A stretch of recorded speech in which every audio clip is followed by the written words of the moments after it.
Okay, today we're going to be taking on the Gauntlet in Madden 23, and we're going to be talking about what the meta's looking like right now in Madden 23. We're about a week into the game, something like that. And yeah, I've also never played the Gauntlet in Madden 23, and this is always really, really fun to do. We're going to take this all the way outside. So right now, the Madden 23 on offense is weird, right?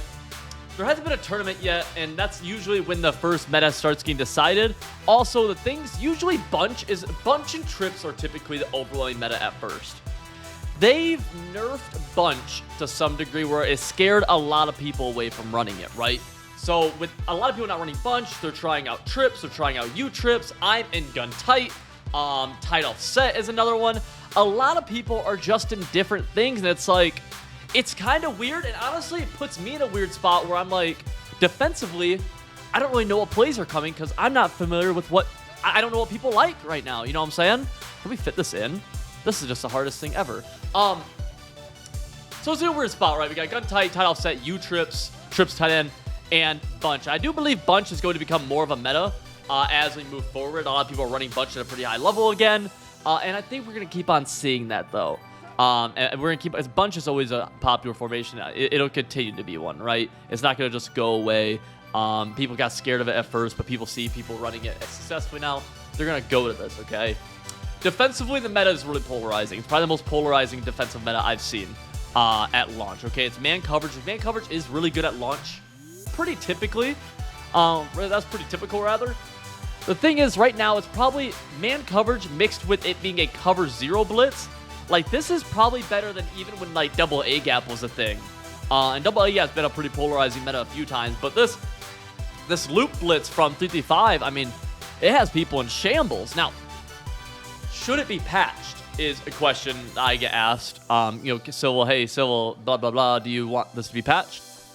No, I don't think they should patch the loop. I don't think they should patch man coverage either. The fact of the matter is that if you're playing a casual who's just running the loop, right, it's called the loop. It's double looping blitz from 335 normal, or now it's just called 3-3.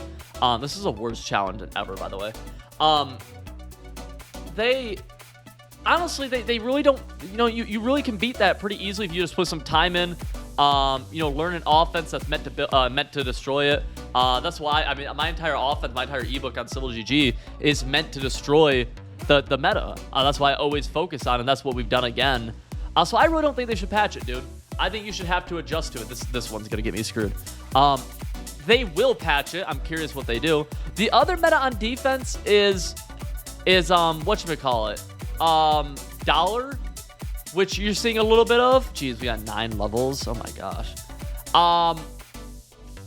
So I mean, and Dollar is, I actually think Dollar is better than the loop. Just nobody really know. Not as many people know yet, and it wasn't as widely popular of a setup.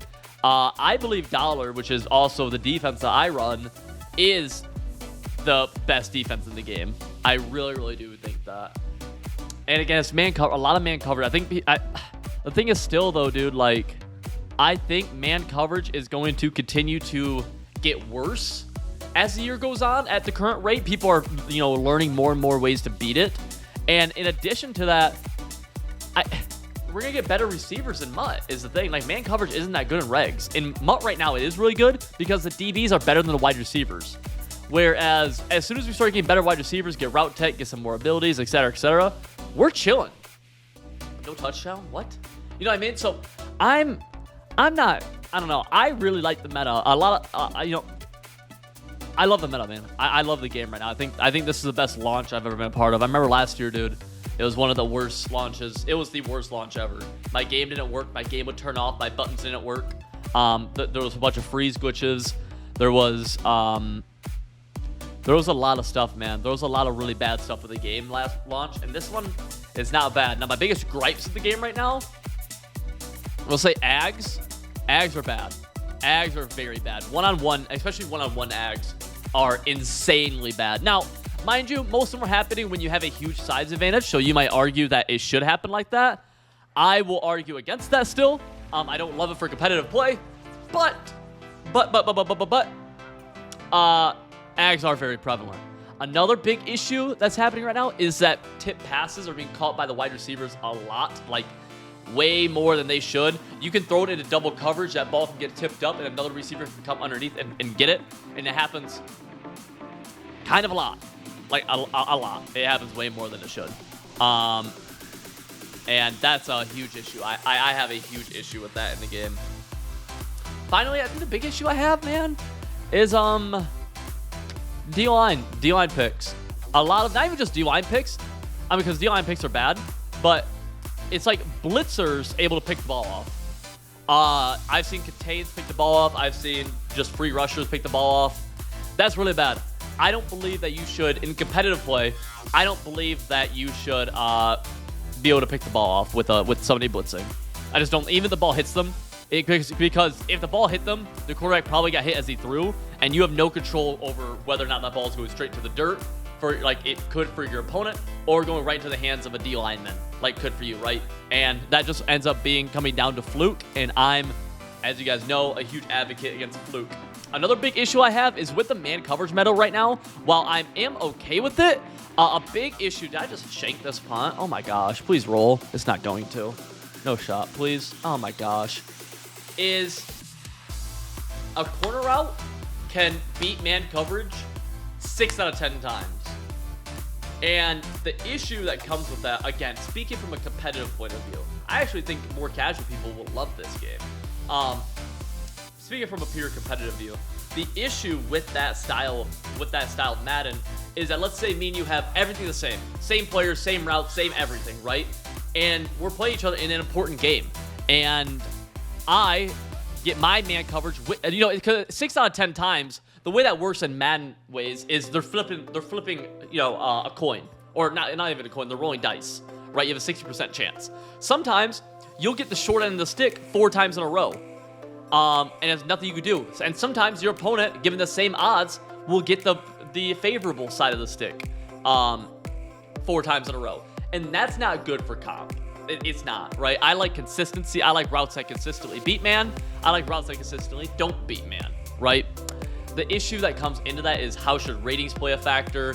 How should fatigue play a factor? How should shades play a factor? There's a lot of issues that are honestly above my head with that. But in the basic premise of it, I do strongly believe that man coverage should be consistent. Routes should pretty much consistently win or consistently lose. I'm seeing a lot of routes that are give or take, right? The other thing I want to talk about is freeform here, all right, boys? And I don't know if I regret trying to do a skills trainer while I'm doing this or not. If it sounds like I'm all over the place, it's because I am. He just really shedded me. Like, awesome. But no, the other thing I want to talk about was freeform. I highly recommend trying that bad boy. Freeform is nasty. I love a good freeform dot. Like, seriously, I think freeform is nasty. It is really, really good. It's way, like, it will change your game offensively, man. It will blow your world. I promise you. Right now, I'm on near 20. If you're just starting, I recommend going probably near 5. And then even in practice mode, oh gosh. Why? Okay. I thought it was a kick. And then in practice mode, you can actually go into your settings and turn on meter slowdown. I recommend turning on meter slowdown against just offense only, right? Just offense. Turn that all the way up. You'll see the meter. I have placement and accuracy on as well. And really just rock it with that, right? And seeing, because you could do some, one kind of annoying thing is that they nerfed classic passing, the old passing system. You can't pass lead as well. You can't low ball. Things are inaccurate a little bit more often. They're pushing for us to use this freeform passing, which is fair. And it's good. So I highly recommend trying that. Again, I use placement and accuracy near 20 out of 20. I recommend you just use like 5 out of 20 or something like that, and then just work at it, right? That number, those settings will be a little bit different for every person, especially that reticle sensitivity, like that speed. So it's just messing around with it, right? Again, freeform, I think is so freaking good. Can I go into practice mode from right here? We'll do another video of me doing something freeform related. But yeah, boys, like it is freaking dirty. No lob pass protected. Screw you, dude. Again, though, my offense and defense are over on civil.gg, and right now you can use code CIVIL for 25% off. That link is in the top of the description, boys, so if you want what we're doing. We have a competitive tournament coming up here in a few days. I ranked 49th in the qualification for it, so I ranked pretty good. By the way, your boy ranked 29th or 31st in the preseason rankings for pro players. That's pretty sick. Very, very pleased about that. But with that being said, boys, later.